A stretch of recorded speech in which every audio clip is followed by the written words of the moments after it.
Hey guys, today we got Cadbury's Highlights hot chocolate, but fudge edition. So yeah, I've already made the hot chocolate off camera. Oh, it's still hot. But wait, right, it's called a hot chocolate. Got our marshmallows, so let's take 1, 2, 3.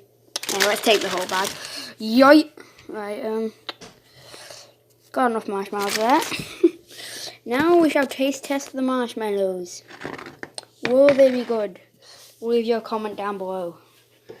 Okay, well, we're not taste testing the marshmallows, but I'm going to dip it in and see if it's good.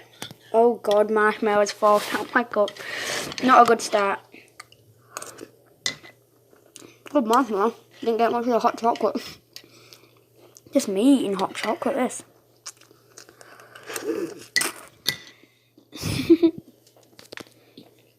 I'd say overall, it's quite good. It just tastes like fudge. Like a lot. So, I'd recommend it if you like fudge and highlights and a lot of marshmallows.